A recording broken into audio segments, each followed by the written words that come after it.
শুভেচ্ছা জনাইছোঁ। আজি দিনটো এটা শিক্ষকৰ কাৰণে এটা আনন্দৰ দিন। এই দিনতে শিক্ষকসকলক সন্মান যচা হয় আৰু এই দিনটো তাৎপৰ্য সকলোৱে জ্ঞাত। তথাপি সৰ্বপল্লী ৰাধাকৃষ্ণনৰ গুণানুকীৰ্তন নকৰিলে আজিৰ দিনটো অপূৰণীয় বা সম্পূৰ্ণ নোহোৱা যেন লাগে।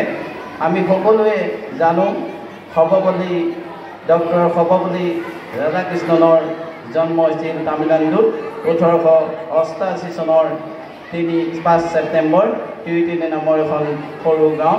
এই প্ৰখ্যাত মনীষীজনৰ জন্ম যদিও সৰু গাঁৱত হৈছিল, তেখেতৰ যি কৰ্মৰাজি, এই কৰ্মৰাজি তেখেতক বিখ্যাত কৰি তুলিছিল। তেখেতে প্ৰথম MA অৰ্থাৎ মাষ্টাৰ ডিগ্ৰী কৰি তেখেতে প্ৰেচিডেঞ্চি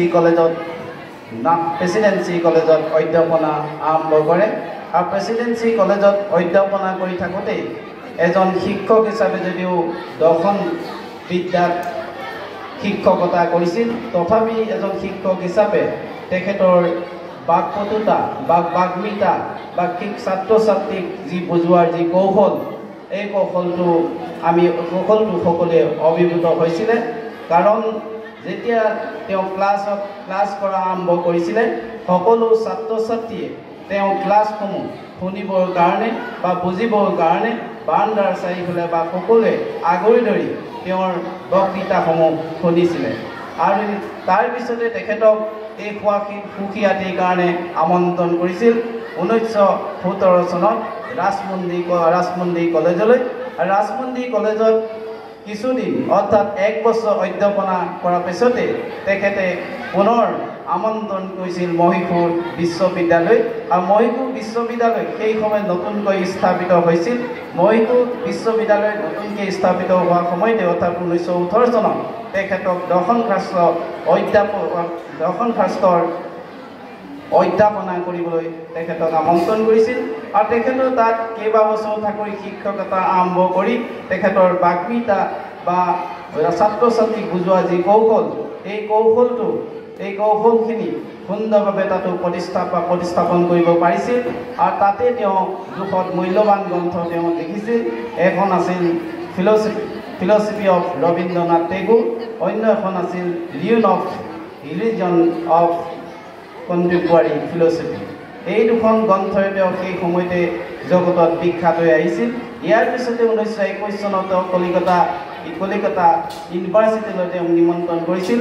তাতো তেওঁ বিশেষ দক্ষতাৰে তেওঁ শিক্ষকতা আৰম্ভ কৰি সেই সময়তে তেওঁ অন্য এখন কিতাপ লিখিছিল, ইণ্ডিয়াৰ ফিলচফি বুলি। তাৰপিছতে আহি তেওঁ পুনৰ তেওঁ সেই সময়ত 1926 চনমানত তেখেতক আমন্ত্ৰণ কৰিছিল। তাত ভাৰতত যি ব্ৰিটিছ কেম্ব্ৰিজ ইউনিভাৰ্চিটি যি সভা হৈছিলে, ভাৰতৰ গোটেই বিশ্বত হৈছিলে, আৰু তেখেতক সেই সময়ত ইংলেণ্ডলৈ প্ৰতিনিধি হিচাপে আমন্ত্ৰণ কৰিছিল। ইংলেণ্ডত সেই সময়ত কেম্ব্ৰিজ ইউনিভাৰ্চিটি ভাষণ যেতিয়া দিছিল, তেতিয়া সকলো ইউৰোপীয়ান মানুহে বা ইউৰোপীয়ান গুণমুগ্ধসকলে তেখেতক সম্ভাষণ জনাইছিল। আৰু ইয়াৰ পিছতে কেম্ব্ৰিজ নহয়, Harvard university, Cambridge, Harvard, Oxford, এই গোটেইবিলাক ইউনিভাৰ্চিটিত তেওঁ ভাষণ দি তেওঁ বিশ্বৰ ভিতৰত এজন খ্যাতিসম্পন্ন ব্যক্তি হিচাপে পৰিগণিত হৈছিল। আৰু ইয়াৰ পিছতে তেওঁ বিশ্বৰ বিভিন্ন দেশলৈ তেওঁ আমন্ত্ৰণ কৰিছিলে। আৰু এই আমন্ত্ৰণ তেওঁ ৰক্ষা কৰিব নোৱাৰিলেও আমেৰিকাৰ চিকাগো ইউনিভাৰ্চিটিৰ আমন্ত্ৰণ তেওঁ ৰক্ষা কৰিছিলে। আৰু এই আমন্ত্ৰণ ৰক্ষা কৰি ইয়াৰ বক্তৃতা প্ৰদান কৰিছিলে। তেওঁ চিকাগোত যেতিয়া তেওঁ ভাষণ দিছিলে, এজন লেকচাৰে মন্তব্য দিছিলে যে what we are asking from Indian so much the missionary sense our belief that the teacher can teach us.